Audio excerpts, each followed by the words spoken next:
Hello दोस्तों, तो आप सभी का स्वागत है आपके अपने यूट्यूब चैनल MHS एजुकेशन में। आज हम लोग एक नए टॉपिक के साथ शुरुआत करते हैं। तो बिना किसी देरी के आज हम लोग पढ़ेंगे दक्षिण पश्चिम प्रशांत महासागर में खोजा गया विश्व का सबसे बड़ा मूंगा। तो ये चर्चा में क्यों है? वैज्ञानिकों को अब तक का सबसे बड़ा मूंगा दक्षिण पश्चिम प्रशांत महासागर में मिला है।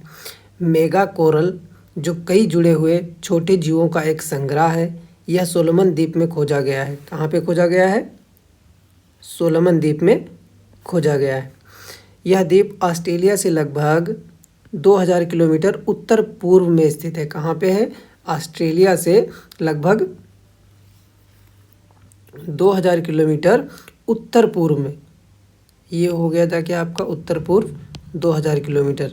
यहाँ पे सोलोमन द्वीप है, वहाँ पे खोजा गया है। यह 3300 वर्ष से अधिक पुराना हो सकता है। खोजकर्ता के अनुसार कोरल को देखना पानी के नीचे कैथेड्रल को देखने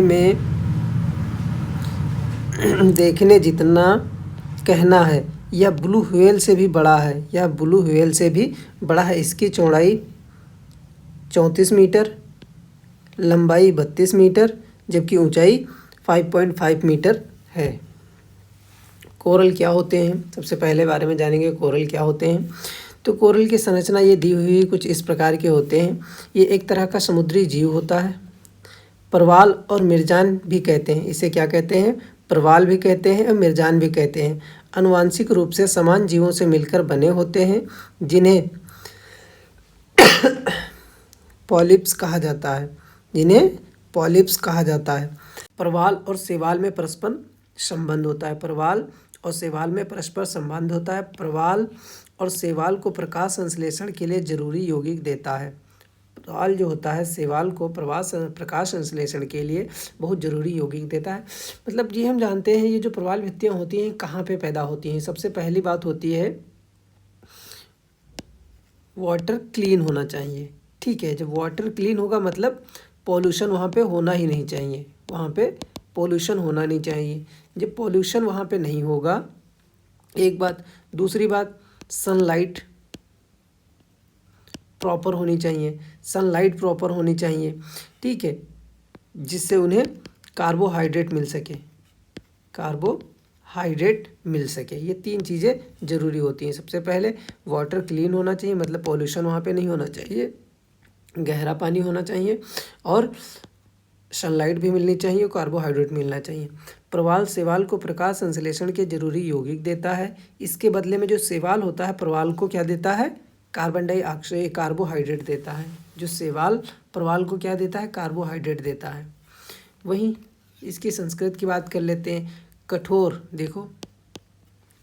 संरचना वाले चूना प्रधान जीव होते हैं। कैसे होते हैं? चूना प्रधान जीव होते हैं। इसमें कैल्शियम कार्बोनेट से समुद्र के भीतर चट्टानें बनती हैं। इनके द्वारा छोड़े गए कैल्शियम कार्बोनेट से समुद्र में के भीतर चट्टानें बनती हैं। इन्हें प्रवाल भित्तियाँ या मूंगे की चट्टानें भी कहते हैं। प्रवाल भित्तियों को समुद्र का वर्षा वन भी कहा जाता है। ये विश्व का दूसरा सबसे समृद्ध पारिस्थितिकी तंत्र है। बायोडाइवर्सिटी सबसे ज़्यादा कहाँ पाई जाती है? अमेजन में। उसके बाद दूसरा सबसे समृद्ध पारिस्थितिकी तंत्र पाया जाता है। तो ये प्रवाल भित्तियाँ हैं। कोरल के लिए कौन कौन सी अनुकूल परिस्थितियाँ होती हैं? सबसे पहले टेम्परेचर की बात कर लेते हैं।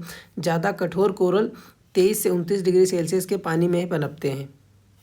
23 डिग्री सेल्सियस से 29 डिग्री सेल्सियस के पानी में ही पनपते हैं, जबकि कुछ कोरल होते हैं 20 डिग्री सेल्सियस से 32 डिग्री सेल्सियस के तापमान पर भी रह सकते हैं।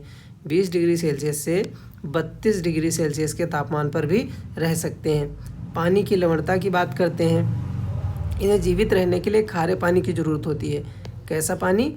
खारे पानी की ज़रूरत होती है। समुद्र के पानी की लवणता 27% से 40% के बीच होनी चाहिए। वहाँ पे प्रवाल भित्तियाँ ज़्यादा पाई जाएंगी। पानी की गहराई की बात करते हैं। 30 मीटर मतलब 100 फीट से कम गहराई पर रहने के अनुकूल होते हैं। अगर ज़्यादा गहराई होगी तो सनलाइट नहीं मिलेगी, जिससे ये पनप नहीं पाएंगे। प्रकाश की बात, इन्हें ज़्यादा प्रकाश की ज़रूरत होती है। पानी की पारदर्शिता मतलब क्लीन वाटर होना चाहिए। ठीक है, पानी अपारदर्शी होने पर कोरल अच्छी तरह से नहीं पनप पाते हैं। पानी अपारदर्शी अगर अपारदर्शी मतलब साफ नहीं है तो अच्छी तरह से पनप नहीं पाएंगे। अब ये देखो यहाँ पे हमारा सोलेमन आइलैंड है, सोलेमन आइलैंड है। यहीं पर क्या पाए गए हैं, मूंगा पाए गए हैं, कोरल रीफ पाए गए हैं। ठीक है, तो ये भी इसकी लोकेशन जानना ज़रूरी है और इसके लिए क्या क्या सिचुएशंस होती हैं, क्या क्या परिस्थितियाँ होती हैं, ये जानना बहुत ज़रूरी होता है। और यहीं पर हमारी ग्रेट डिवाइडिंग रेंज है और यहीं पर